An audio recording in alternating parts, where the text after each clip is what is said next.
savez que s'ajoute à ce cadre déjà terrifiant le drame des réfugiés, qui sont réfugiés de guerre. On pense à la Syrie, mais il y a aussi les réfugiés économiques, les réfugiés climatiques.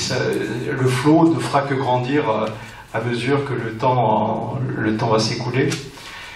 Et nous avons été frappés de voir que l'on commençait à en parler de façon abondante ici en France, en France à nos oreilles en tous les cas, et est venu à nos oreilles le nom de Kos. Et il se trouve que Kos, j'ai découvert tout à fait par hasard en traversant le jardin qui est à côté d'Esplanade, la maison des relations internationales. J'ai vu au sol, vous verrez, il y a des céramiques qui mentionnent donc les villes avec lesquelles Montpellier est jumelé. Et il y avait Kos. Et petit à petit, bon, je passe sur les détails, mais j'ai eu envie d'aller voir ce qui s'y passait. Et comme Kos, c'est une toute petite île qui est sur le flanc anatolien, c'est quasiment, c'est l'Eurasie hein, concrètement. Kos est une île dont le chef-lieu s'appelle Kos aussi, et qui est donc jumelée avec la ville de Montpellier depuis les années 60. Mais c'est un jumelage qui roupille, qui n'intéresse personne. Et là-bas, comme le chef-lieu en question est petit, je sais pas, enfin, c'est grand comme Palavas, ou plus grand que Palavas peut-être, je sais pas. Et donc on est tout de suite au courant de ce qui s'y passe. Et tout de suite, j'ai fait la connaissance de responsables de Kos Solidarité. Et Kos Solidarité, c'est une poignée de Grecs qui, en dépit du décor qu'on vient de vous dépeindre, ont quasiment dès le départ au printemps joué la carte d'une solidarité absolument extraordinaire. Un peu comme ce qu'on nous rapporte parfois de Lampedusa aussi. L'accueil des gens a été... Les gens ont vu des gens en face d'eux, ils n'ont pas vu des chiffres, ils n'ont pas vu ce que colportent les médias, ils ont vu des individus qui étaient comme eux, et ils les ont accueillis. À partir du printemps, il y a entre une vingtaine et une cinquantaine, je ne connais pas le chiffre exact, de citoyens de la ville de Kos, qui devant l'afflux de façon épouvantable, la nuit, dans des conditions que vous savez, enfin la presse l'a largement rapporté depuis, se sont dit on peut pas laisser faire ça, on ne peut pas ne pas réagir. Et donc des gens de tous âges qui, quand ils avaient la chance de travailler, parce que à Kos, l'île est quand même plus favorable que dans les banlieues de Salonique ou d'Athènes. On travaille, enfin il me semble que je ne me souviens pas de cas de misère avérés aussi importants que dans la métropole continentale, dans les métropoles continentales. Bref, donc ces gens ont pris sur eux, sur leur temps de liberté, ont pris sur leur propre argent, ont fait des cagnottes, ont cuisiné le soir et se sont débrouillés pour distribuer de la nourriture à ces gens qui arrivaient et qui étaient à moitié hébétés. La traversée, si vous voulez, en pleine journée, on peut venir des côtes anatoliennes vers Kos. Ça prend à peine une heure de traversée. Le billet doit coûter 15 €, alors que la nuit, c'est sur des pneumatiques de fortune. Ça peut durer entre 5 et 7 heures d'angoisse, et ça vaut autour de 1 000 €. Enfin, voilà. Donc les gens arrivent complètement déboussolés. Ils sont accueillis, alors tout s'est pas mis en place comme ça de façon aussi réglée que ça l'est maintenant, mais ils ont été accueillis, ils ont été désaltérés, quelque peu nourris, reçus couverture et ont pu aller se reposer dans des tentes qui avaient été plantés par les gens de Kos Solidarité, car l'association s'appelle Kos Solidarity. Et il se trouve que la municipalité, les pouvoirs publics d'une façon générale, ne font absolument rien par rapport à ça. Ou plutôt, ils ne font que fermer les yeux. Ils tolèrent cette réalité, mais ils ne font absolument rien. Ils ne mettent aucun bâtiment à disposition pour faire en sorte que les choses se passent de façon digne, ou tout au moins de façon de façon correcte sur le plan sanitaire, par exemple. Donc ces gens se sont mis à l'œuvre, et il se trouve que quand j'y étais, moi c'était dans la première quinzaine du mois d'octobre, eh bien c'est très simple, comme d'autres touristes européens, il y avait des gens de Suède, d'Allemagne, de Grande-Bretagne, eh bien nous sommes relevés les manches et puis nous avons partagé le quotidien de ce qu'était, de ce qu'est le quotidien des bénévoles grecs de Kos, et nous avons des heures durant, enfin, tartiner des sandwichs, trier des vêtements, trier des chaussures. Les chaussures que vous avez eu la gentillesse d'apporter ce soir vont terminer à Kos. Pourquoi? Parce que les gens ont quasiment tout perdu et il faut les rhabiller avec les moyens du bord, vous voyez, voilà. Donc, si vous voulez, je vous en dirai un peu plus. C'est le quotidien de tout organisme caritatif d'urgence que vous connaissez. Et enfin, bon, le clou de l'histoire, évidemment, c'est la nuit.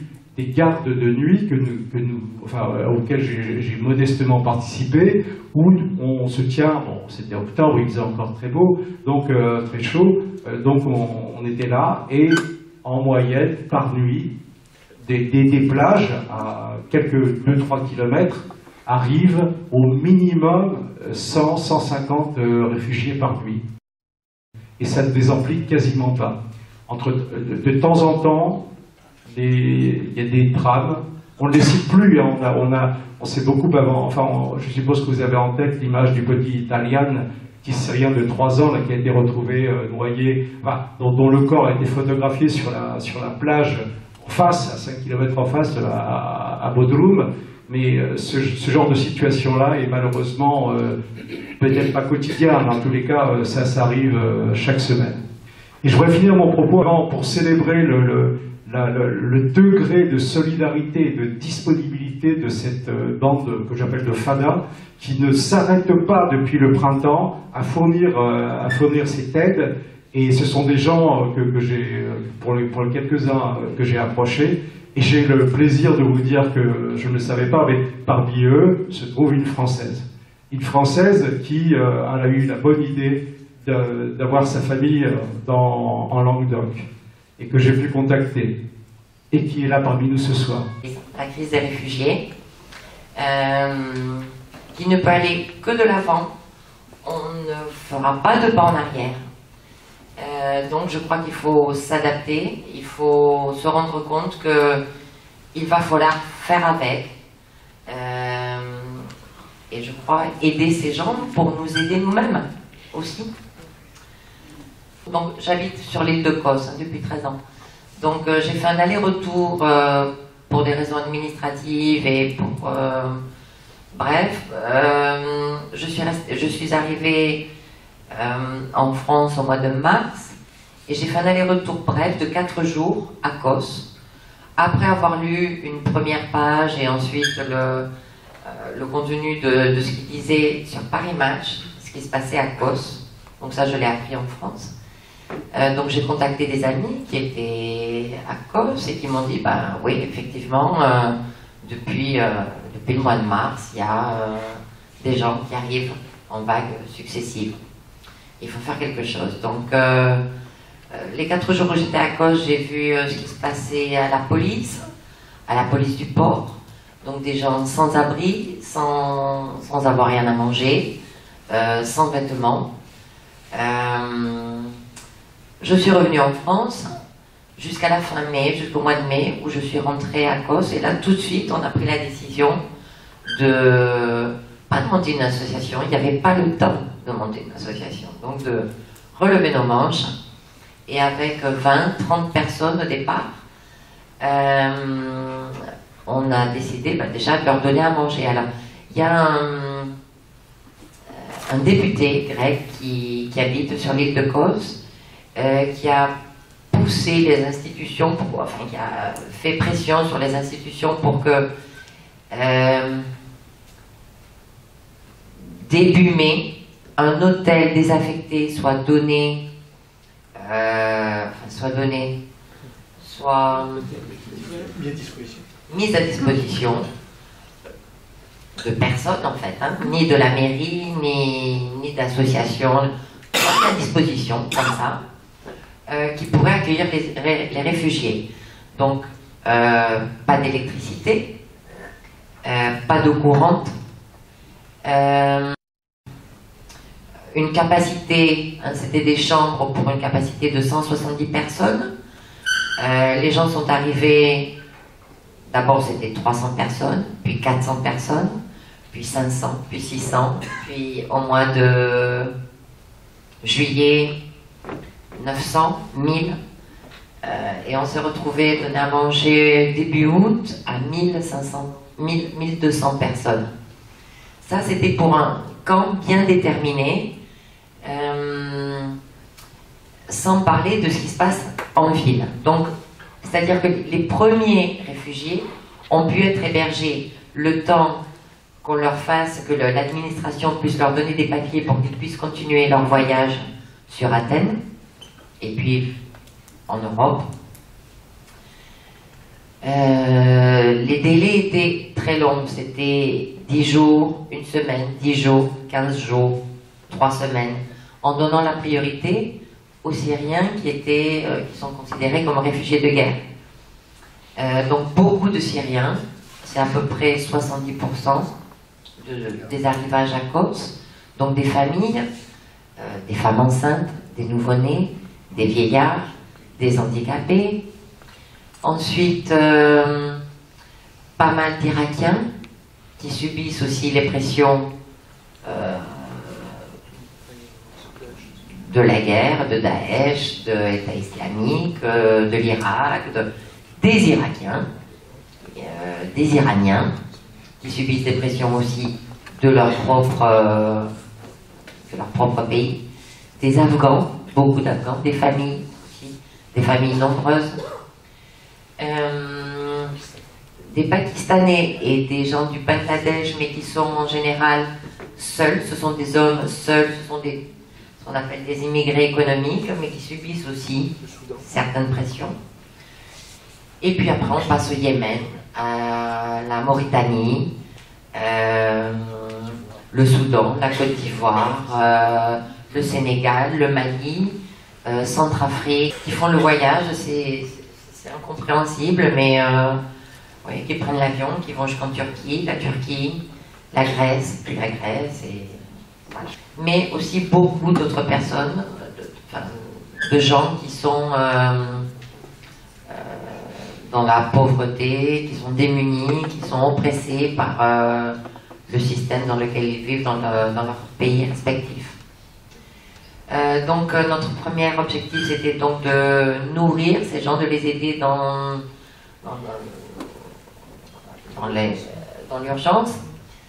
Médecins sans frontières se trouve aussi à Kos depuis le mois de mars, donc pallie aussi à tous les manquements qu'on peut ressentir en Grèce. Ils ont beaucoup installé, ils ont installé de l'eau courante, des toilettes, des douches, etc. sur le camp de cet hôtel. Ensuite, quand les gens sont arrivés par milliers et ont débordé dans la ville, MSF a aussi organisé de nombreuses choses au centre-ville pour que les gens puissent avoir recours à un minimum de sanitaire. Ce que disait tout à l'heure Jamie, c'est que c'est pas qu'on a à Kos un maire ou une municipalité qui ne fait rien. C'est-à-dire qu'elle est contre cette vague de migrants. Ils n'acceptent pas du tout, ils ne veulent pas que les migrants touchent le sol de Kos. Alors que la réalité, c'est Kos, c'est 5 km à vol d'oiseau de la Turquie. Donc c'est comme Lesbos qui reçoit aussi beaucoup de réfugiés. C'est multiplié par 3 par rapport aux réfugiés que nous avons à Kos. Il y en a à Kos, il y en a à Lesbos, dans les îles du Dodécanèse, à Leros, à Kalymnos, à Farmakonisi, à Tilos. Donc il y a beaucoup d'îles qui sont complètement sollicités et sans moyens pour répondre à cette demande. Alors avec des municipalités plus ou moins actives ou plus ou moins rétrogrades. Enfin, nous à Causse, nous avons la malchance d'avoir un maire qui a fermé les toilettes municipales au mois de mars, qui a coupé tous les points d'eau qu'on pouvait trouver en ville, ont été fermés, donc pas d'eau courante. L'eau est potable à Causse, donc les gens étaient obligés d'acheter des bouteilles, bon, enfin, des bouteilles d'eau, des containers. Donc nous fournissons de la nourriture, de l'eau, des vêtements, tous les produits sanitaires dont les gens ont besoin. Quand nous le pouvons, nous ouvrons nos maisons pour que les gens puissent prendre des douches, se reposer, charger leur téléphone, avoir des liens avec leur famille, voilà. Parce que moi, quand j'y étais, en termes de... Alors, il n'y avait plus comment dire, d'équipement dur, enfin, les fameux hôtels et autres, là où autrefois, fermé, bon. Donc, il restait, si vous voulez, un petit peu un jardin public, un petit peu comme ce que serait l'esplanade, sur lequel ont été plantées des tentes, par solidarité, hein, pour accueillir les nouveaux arrivants, les nouveaux réfugiés. Et c'est terrible à dire, mais cet endroit, dans le langage, je ne sais pas qui a lancé ce truc-là, mais enfin, en tous les cas, ça s'appelle aussi The Jungle. Vous voyez? Bon, probablement, mais enfin, est-ce que c'est vraiment référence à Calais ou est-ce que c'est le terme générique de tout espace répondant à cette définition? Je ne sais pas. Enfin, en tous les cas, bon, c'est The Jungle. Et moi, ce que j'ai fait en octobre, c'était qu'il y avait quand même, il y a 2 robinets d'eau près du port qui ont été, un sur la plage et un près du château, là près du port, pour que les gens puissent se doucher et puissent s'abreuver, parce qu'effectivement l'eau est potable. Et j'ai vu vous savez, ces cabines là, de chantier, là, des cabines de WC qui ont été installées. Mais par rapport à la population, non, pas par la mairie. Donc, mais la mairie, si tu veux, elle finit par tolérer. Enfin, c'est impossible de faire autrement, quoi. Finalement, nous avons été attaqués en tant qu'association par des gens qu'on pourrait qualifier de doctorés. Hein. Attaqués verbalement, menacés et physiquement aussi, ainsi que les réfugiés.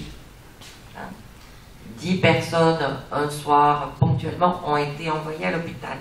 Des gens qui se baladaient avec des locaux, des gens de Causse, qui se baladaient avec des pieds de chaise. Hein. Causse, bon, c'est une île qui vit surtout du tourisme. Donc il y a beaucoup de gens, beaucoup de commerçants, hein, qui se sont opposés, donc, qui s'opposent d'une façon tout à fait théorique, hein, puisque dans la réalité, ils ne peuvent pas s'opposer donc à l'arrivée donc de ces gens.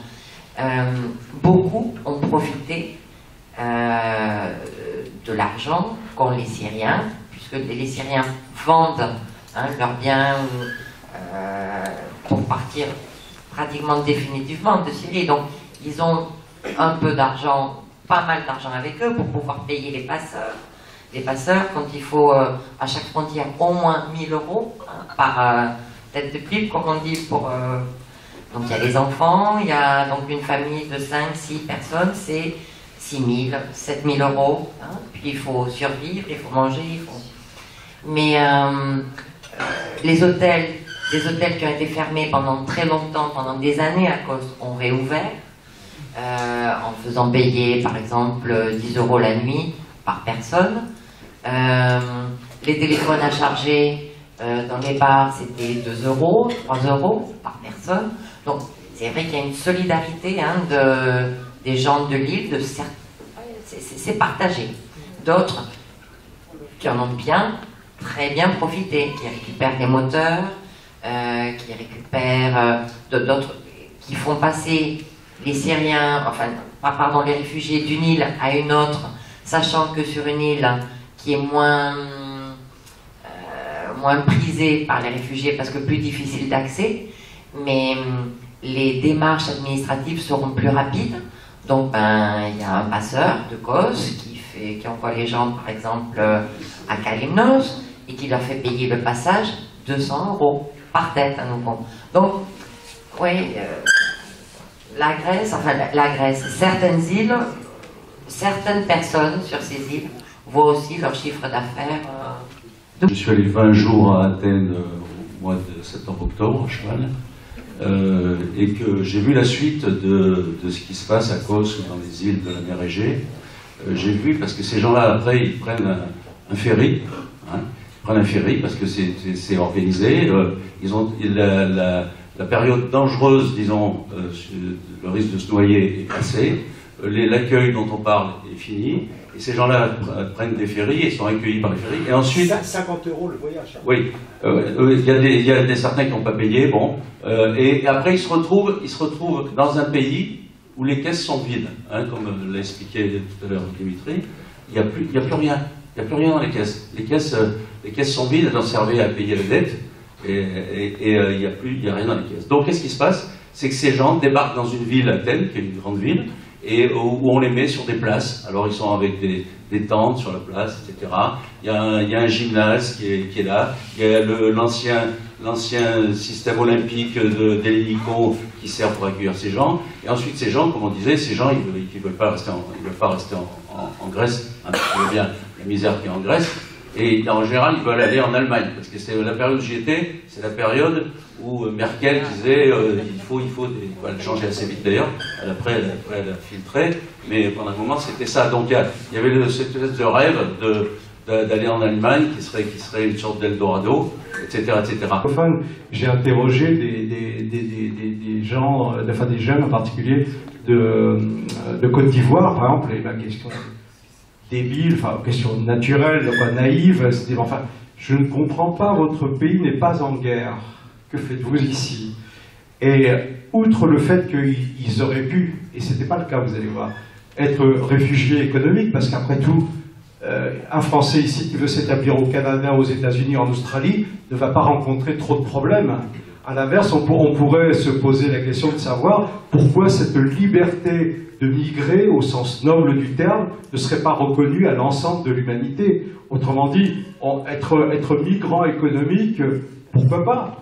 Pourquoi pas? Et ce droit-là devrait être reconnu, et il le sera par la force des choses, j'imagine, un jour.